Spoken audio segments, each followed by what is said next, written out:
when you're invested in one home, you're living and dying by the performance of that one asset. If there's AC goes out or it needs a new roof, that really creates a roller coaster in your returns. When you're invested in hundreds of assets, that's just a blip in the radar, and you have a more stable opportunity of returns and a little bit more predictable returns as well. This is the Real Asset Intelligence Podcast with your host, Derrick Barker, sponsored by Nectar. Access your trapped liquidity today at usenectar.com. Audience, thanks for joining us today. We have Scott Jacobsen from Investing with Roots here. They do a lot of great work. We have a huge impact in the real estate space and in the wealth building space, and would love to dig into that. So Scott, thanks for joining us. Thanks so much for having me. To start out, I'd love to hear just a little bit about your background, how you got into the real estate world in the first place, and then we can go into Roots. But just to start out with your background. Sure. Well, I grew up in Atlanta, Georgia, which is where I still live today. Real estate has been a part of my life since I was a kid, through being a student, through my father, my uncle, then later my father-in-law, and has been something I've always been involved in. Been investing in REITs and real estate since I was 18. And my business partner and co-founder started an agency and brokerage, and that really tickled my fancy to get more involved full-time and start a business together in it. Nice. So you said, you've been in real estate, for a long time, and you started an agency. Can you talk a little bit about that? Like, what the original business is? No, I didn't start an agency. My partner, Daniel, started an agency. So I've been involved in real estate investing through syndications and through REITs since I was 18. My father-in-law made his living in commercial real estate and some residential. He's now in all triple net. I really got fascinated in what he was doing a long time ago, and he's taken me under his wing and taught me a lot.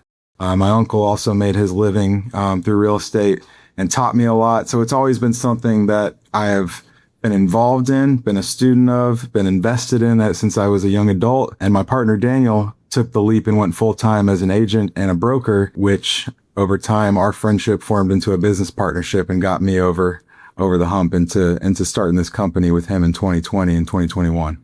Nice. So well, tell us a little bit about that. Firstly, just high level, what does Roots do? I know you have a twist to the market. So what does Roots do? And then love to hear the origin story. Yeah, absolutely. So Invest with Roots, our whole mission when we started this business, and still to this day, is to make building wealth through and investing in real estate accessible to everybody. Traditionally, there's kind of a moat around real estate. You have to have a lot of money to go buy an investment property, or you have to be an accredited investor to participate in REITs and a lot of these real estate investment opportunities. And we wanted to make it more accessible to where everybody could participate. So we created a real estate investment trust, specifically a Reg A REIT, which is a fancy way of saying a real estate fund that accredited and non-accredited investors could participate in our case, for as little as $100. And we really wanted to make an emphasis on the renters living in our home. It's getting harder and harder to save money, to build wealth, to buy homes. Interest rates are going up. Home prices are going up. So, there's a lot more renters right now that are staying renters a lot longer. And we wanted to help our renters that are living in REITs properties have the opportunity to build wealth while they rent with us, become investors in our REIT alongside the rest of us, to build their credit when they pay their rent on time. So they're set up for more financial success, not only financially, but also through credit score, which opens a lot of doors and saves a lot of money down the road if you can grow that credit score to a good spot. And financial education, giving our renters access to education, tools, challenges where they're learning, earning, and growing while they rent from us. That's awesome. We'd love to. So we have a lot of ways to go here. I'd love to get into the how renters participate. But I don't know, but it might make sense first to talk about just the REIT, just with the actual structure, because that might help, us to understand how they participate. So can you talk about that? There are a lot of different ways to own real estate. You can own it in a Reg B fund, or you can own it into all kinds of ways, just LLC. Why did you all land on a REIT, on doing a REIT? Great question. So when we started this concept and this business, it was right around the pandemic, the middle of the pandemic in 2020. And my partner and I and some of our friends were very interested in Robinhood and the concept of buying fractional shares of stocks. And we wanted to approach that from a real estate standpoint. Our first thought was, why don't we find homes, put them on a platform and let people say, oh, I want to invest in this home for $500 or $10,000 or whatever the case may be. But as we went down the road a little further, we thought it would be a better, safer, less riskier opportunity if we created this REIT, which essentially is a fund. It's a pool of properties or a portfolio of properties that people can buy shares in, where they're now invested in originally dozens and now hundreds of homes. And why we chose that route is, when you're invested in one home, you're living and dying by the performance of that one asset. If there's a AC goes out or it needs a new roof, that really creates a roller coaster in your returns. When you're invested in hundreds of assets, that's just a blip in the radar, and you have a more stable opportunity of returns and a little bit more predictable returns as well. Okay. So that's awesome. So like a big part of Roots is residents actually being able to also invest alongside investors. Can you talk about how does that happen? Like, what does that look like actually? Yeah. So first and foremost, the renter living in your home, if you have an investment home, is the person paying your returns and paying your they're the ones protecting your asset, taking care of the home and paying your bills. Yeah, they're the steward of your asset every day. That's exactly right. So they deserve a seat at the table, and it creates a win-win situation. When you take care of them, they take care of your property.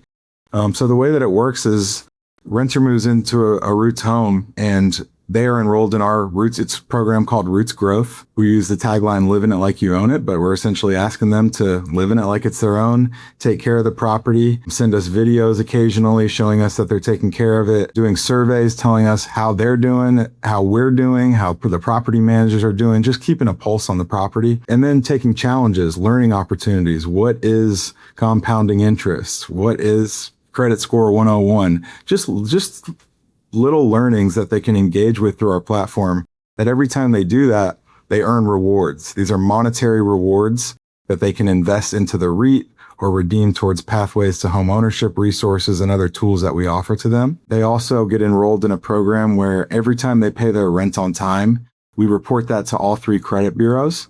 We don't report late payments, so it can only go up. It can't go down with the way that we do it. But, your rent is, in most cases, if you're renting, is your largest financial obligation. And in many cases, you're not getting any credit for it, literally and figuratively. It's not helping your credit score.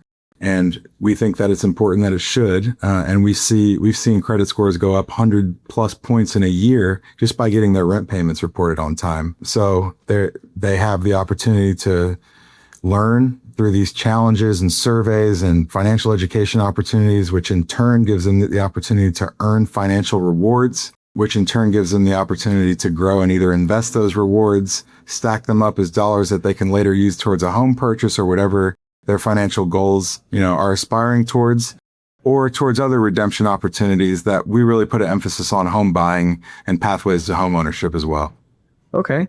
All right. Awesome. Well, as you know, at Nectar, we have a lot of investors and a lot of investors in our audience. So super interested in what is that, like the numbers behind it. Okay. So what's your view on what that means for performance? And then talk about like coming into it, what you think it was going to look like and how's it played out? Yeah. So our hypothesis coming into it was, if we financially incentivize our renters to take care of the home and engage with us, that they're going to take better care of the properties, that they're going to stay longer. If they do want to continue to rent, they want to stay with us. And when they do leave, we're going to have lower turnover costs because they were financially incentivized to live in it like they own it and take care of the asset. That has proven to be true. We have an 86% renewal rate, which is higher than industry average. We have significantly lower turnover costs than industry average. That varies by asset class, but significantly lower than industry average. So by giving some money back, it is actually paying us back tenfold and creating a real win-win. So we underwrite for assuming that all of our renters are going to get $800 a year given back to them through this rewards program. So we're underwriting for it up front. We're calculating our returns with the assumption that they're earning these so we can make sure the numbers still work. And in turn, it's paying us back tenfold and everybody's happy and everybody's winning. And, it's not rocket science. You take care of the person living in your home, they're taking care of your home and they're taking care of you. And it's a very symbiotic relationship. All right, that's awesome. That's awesome, and that's an awesome thesis and theory on the resident front. Thank you. How about just from an investment perspective? In 2020, 2021, the market looked very different than it looks now. And, interest rates have gone up and price and the market just isn't as hot or as liquid. What's your view on the market today? What kind of assets are you investing in? What is an exciting roots opportunity if I'm an investor in your REIT? Absolutely. Well, first of all, diversification is important to us. So we do follow trends and industry opportunities and, states of the economy. And as of recent, I would say the past 12 to 18 months, a big opportunity for us in terms of acquisitions have been new build homes, new build communities.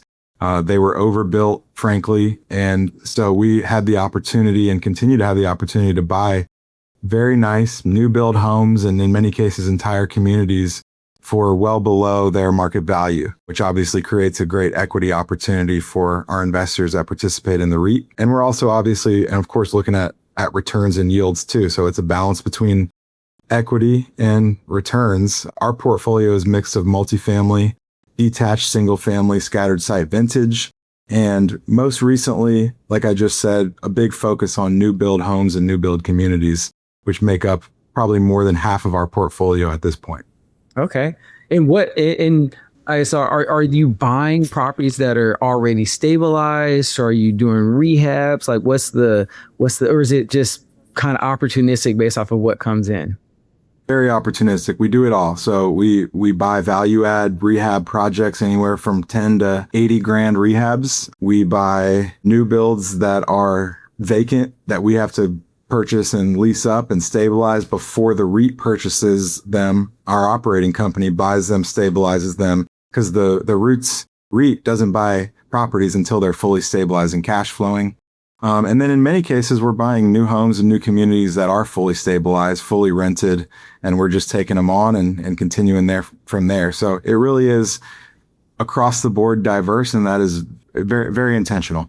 Yeah. Do you have what kind of rent growth and returns do you guys? I know it's probably maybe, but do you have a bogey? Hey, when we buy something, we're looking for a 12%. 15%, 18%. Like what are you all looking at when you're trying to buy? Absolutely. We are targeting 12 to 15% annual returns. That is a mix between cash yield, actual, rental income and distributions, and appreciation and equity. But an IRR target annual return of 12 to 15%, which we have achieved or exceeded since inception of the fund in July of 2021. Nice. So as I understand it, and you can check me on my numbers here, but you all have about over 500 properties and approaching 700 individual units. How do you go about managing that? Do you manage directly, or you have third party management? And what does your team look like? How does your what's your tech stack look like to manage this scale portfolio? Yeah. So first, we did manage our own properties for a while. We now are using third-party management across the board. We have a couple different property managers. The reason for that is either asset class, multifamily versus single family, or in some cases, the markets that the properties are in. So we're basically managing the property managers.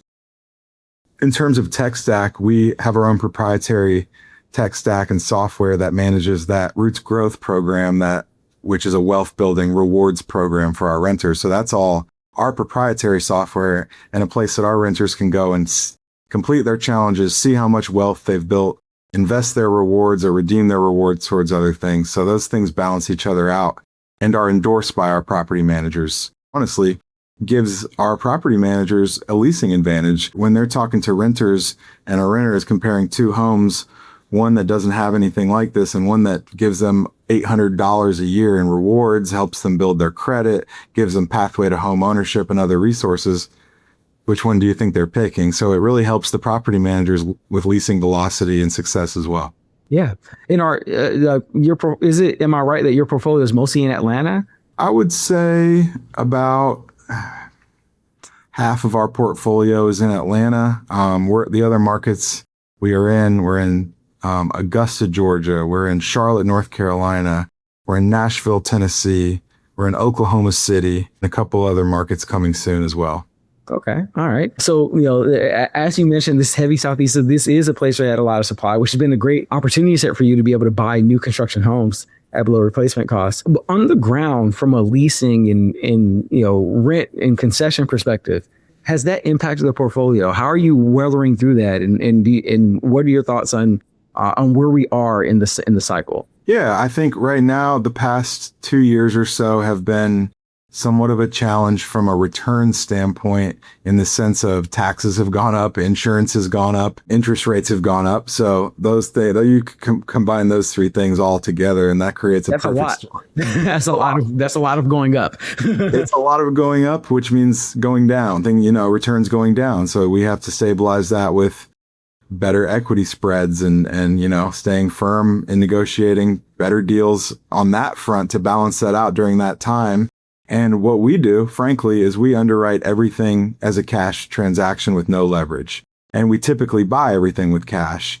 We might leverage it later on, but we know if it's going to hit our return standards cash, that we're playing it safe and conservative versus relying on interest rates, which are not reliable. Wow. So would you say that your portfolio is mostly unlevered? So our business model is to buy pretty much everything cash with some exception. And at some point when it is in the REIT, we do get leverage on properties when it makes sense. Mm-hmm. We're about 53% levered within the fund right now. Okay. Oh, that's awesome. Like low leverage cash flowing assets. This is it's a moniker for us at Nectar. That's how you stay out of trouble in real estate. Not have a lot of leverage and have cash flow.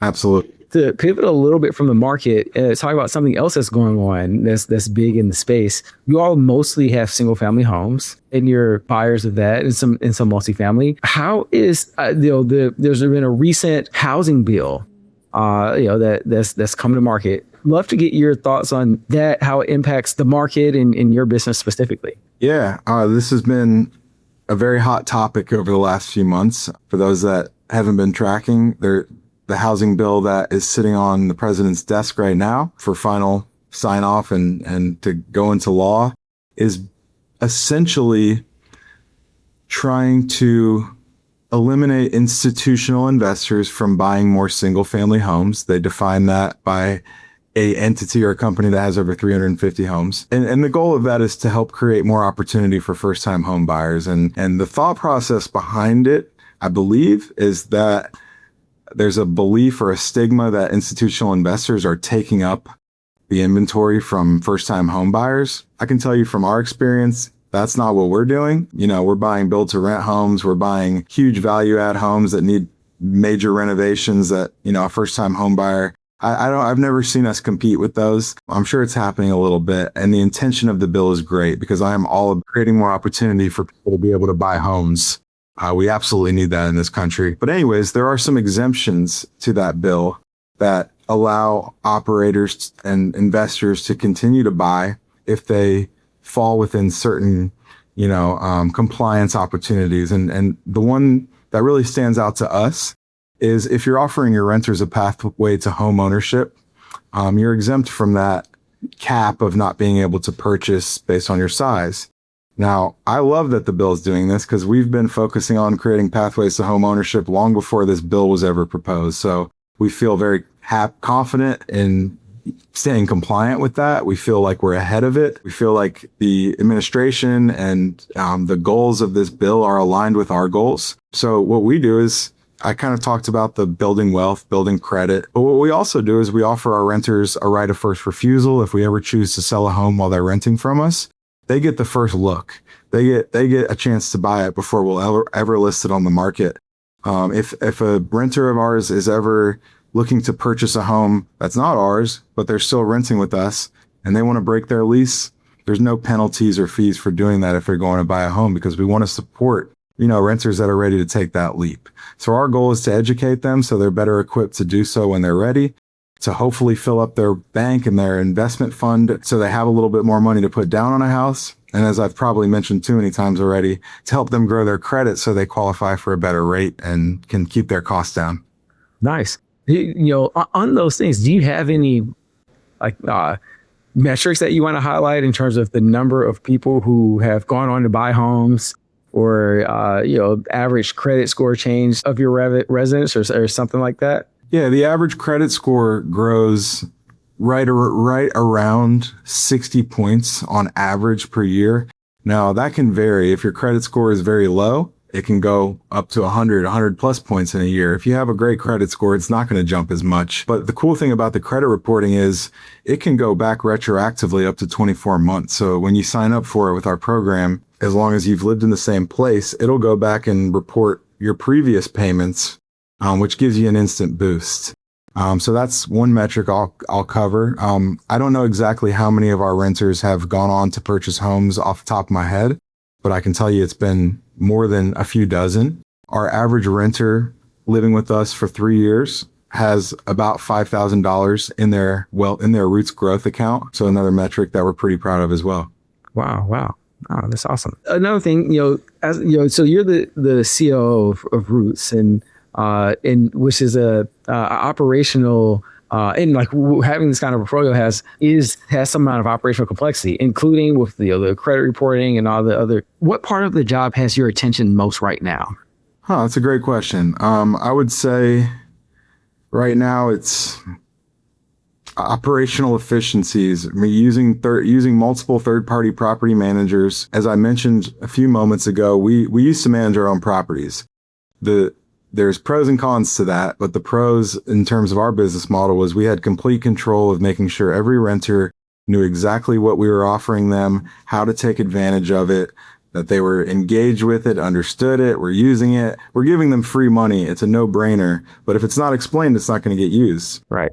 Then when you switch from that to multiple third-party property managers, getting them aligned and making sure they're providing the same level of standard and service and white glove, unreasonable hospitality that we believe in providing our renters, that they're explaining this program in a way that makes sense to the renter, that they're actually engaging and onboarding with, and, also managing maintenance costs and turn costs and all of those things as we go into other markets. When we're here in Atlanta is where we're located, we have a team that can do renovations very great, prices, comparatively speaking. When we go into other markets and we don't have boots on the ground ourselves, we're relying on third parties where the margins are different. So managing that and finding the right partners, that's what's constantly on my mind. But what's really on my mind is helping make sure every single one of our renters is engaged in this program, is aware of the program, and is utilizing it, because it can really provide a lot of long-term value if they're using it. Nice. It's an awesome program. And managing that across, I've worked with third-party property managers, and you do give up control. Absolutely. When it's your property management company, your priorities happen. When it's their property management company, their priorities happen unless you're on top of them. What went into that change for you guys? Like, what went into that decision to go third party? Yeah, good question. It's a big lift. It requires a lot of resources to manage properties. Once we got to a certain size, we had to make a decision. Do we want to put more resources, money, time, and energy into being property managers, or do we want to focus on what our mission is, which is helping renters build wealth, and let professional property managers do the management and us focus on the wealth building? And that's the path we chose, which has certainly come with its pain points and roadblocks, but it does allow us to focus on what we're here to do, which is help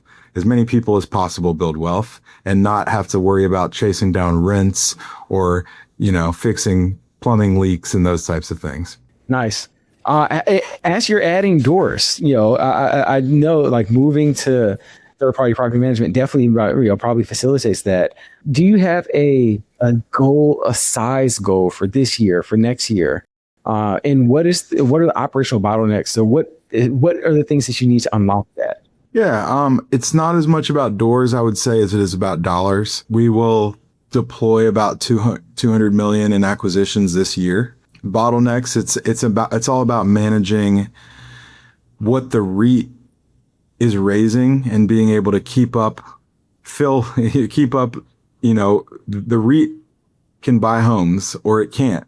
And we have to be ahead of that and make sure that we have the right pipeline to be able to fill the REIT at the demand of which it's being filled up and invested in. So that's a constant kind of push and pull. But what we do is we stay ahead of that. And as I mentioned before, the REIT doesn't buy homes until they're stabilized.